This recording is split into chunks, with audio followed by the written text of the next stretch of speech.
Welcome to the Sports by Fry channel. Thanks for tuning in. My name is Fry and today I'm discussing everything AFL fantasy-wise from round 15. Pretty huge weekend, some massive scores.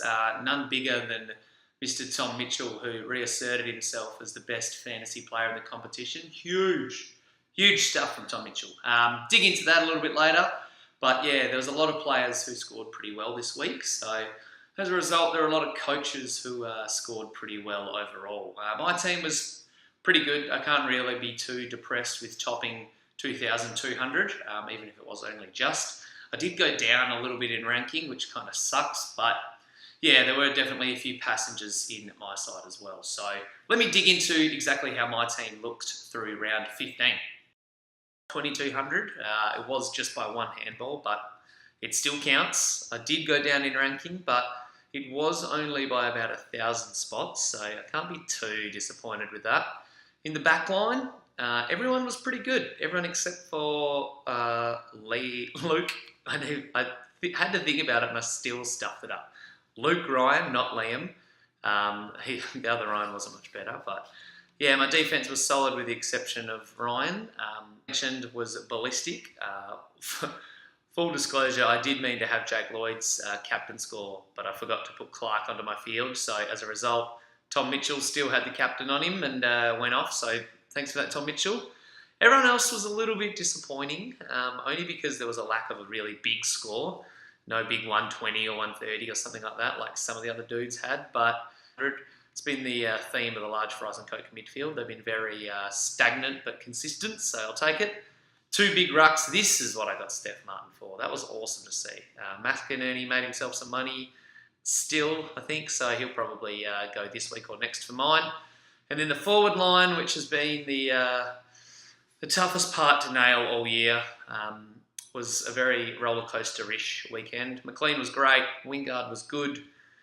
So was Walters and Fritsch. They were fine. Heaney's concussion really stung. And Guelphy 45, I would have liked more, but I did flag the Bombers would struggle a little bit against the Roos. But yeah, large fries and Coke still would like to be in a better. I'm sitting in a pretty good spot, heading in around 16. Could be a lot worse, but yeah, enough about my team. Bit of breaking news before I get into exactly what happened around 15. Nick Vlaston has been given 1 week ban for his little cheeky elbow into Lukey Parker. Buddy got off, I think he was, strangling or had his hands around Alex Rance's throat or something bizarre, but he got a fine, so he won't miss any time. In that game, big news, as I mentioned, Isaac Heaney suffered a concussion.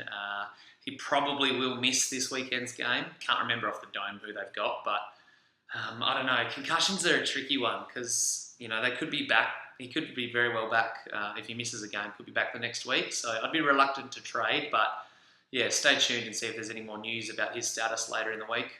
He wasn't the only big injury news, though. Fifey's hamstring means he's done for a few weeks, so get him out of your team if you still have Fife. Unfortunately, he was shaping up as a top 8 midfielder, so bit of a bugger, but you can definitely turn him into someone good. So it does suck, but you might be able to get Josh Kelly out of it or something like that. So, always look at the brighter side.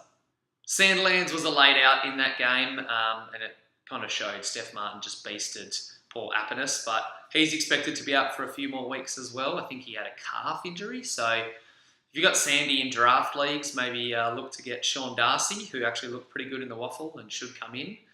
Brad Hill looked good in the waffle as well. I think he had 25 touches for Peel, so good to see him up and about. Sticking with the twos, Jackie Watts actually had a nice game for Port Adelaide's reserves. He could play his way back into Power's best 22. And the other bloke who's still vying to get back to the big time is Dom Sheed, who I thought he'd be really good this year.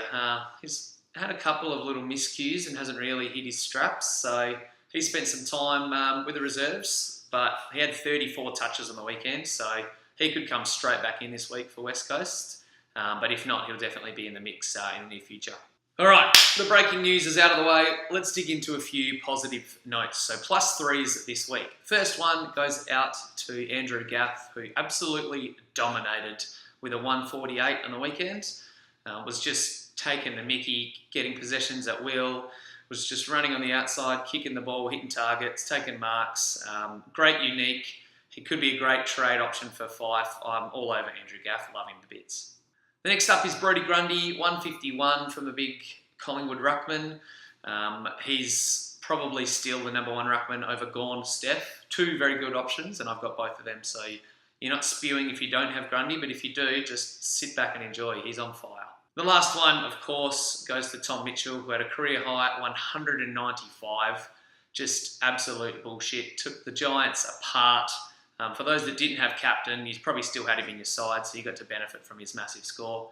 Honourable mention to Cade Simpson, who bucked the narrative and had a big score and got 37 touches in his milestone game. So kudos to Simo for his 300th. And yeah, usually milestone blokes tend to struggle, but he gets a +1, making it up on the spot. But yeah, he was pretty good, so he deserves at least some mention. From a negative perspective, Robbie Gray has got to go. He's got 5 scores in the 60s in his last 6 games. I don't need to elaborate on it a little bit more. If he wasn't kicking goals, his scores would be even worse. So try and turn him into something. Get rid of him ASAP. Rory Sloane is another disappointing one. He won't be in many teams, but it's a shame to see him fall from grace a bit. He looked like a superstar last year. He was susceptible to the tag, as we found out, but this year injuries has been the cause for his shitty fantasy scores. So another 60 on the weekend. Hopefully he can bounce back and start to trend upwards over the next few weeks. The third -3 goes to another 60, and that comes from Devon Smith. At this time of the year, we need these type of premiums to be scoring big 100s, 110s. So to see Devon Smith, who in the eyes of many is the top forward or a must-have forward, to see him dish up a sub-70 score, not good enough. Noteworthy numbers, thanks to injuries to Fife and Heaney, they have the highest break-evens of the premiums at the moment. There's obviously guys that I've talked about before, a bit like McRae and Sloane around that mark, but Fife and Heaney are the newest ones on the list. You can also find the likes of Eddie Curnow and Dane Zorko, 2 midfielders who, probably are good for 105 average, but haven't been great the last few weeks, so their break-evens are quite high. So if you want to pounce on one of them, wait a little bit because they could be ripe for the picking soon, as well as Devon Smith after his 67 on the weekend. The rookies, there were a few rookies. Brad Lynch from the Bulldogs down back, and then a couple of midfielders, Sire and Narkle, 3 potential trade targets. So if you're looking to get rid of a topped out guy in cash like Austin or Rice on your bench, or you can play around and get rid of an Eagles rookie, to try and make some more money, then that's probably the way to go. Don't sleep on the likes of Stefan Giro and Josh Battle, who continue to make money and both look like they probably missed the boat just on them now. But yeah, maybe last week was the last week, but if not, then you can still somehow make some money out of it. They're the other 2 I'd possibly look at with low break-evens. Josh Kelly is still the form player of the competition. He's just taking the piss at the moment. Tom Mitchell, like I said before, his massive scores got him high up on the list, but yeah, at the moment, Josh Kelly's the one that you want in your side if you want players scoring big points. You can also look at Brodie Grundy, who I already talked about. Cade Simpson down back, I think he's the form defender at the moment. But the forward line's a little bit confusing, and believe it or not, Justin Westhoff has actually got the best average out of all the forwards. So you could look at bringing one of those 4 guys in if you're after the form player, or you could try and wait and benefit from one of them if they dip in price slightly too. If you're not looking at getting any of them, quickfire trade thoughts, there is some value out there to be had. I like the looks of Dane Beams and Matthew Crouch at the moment.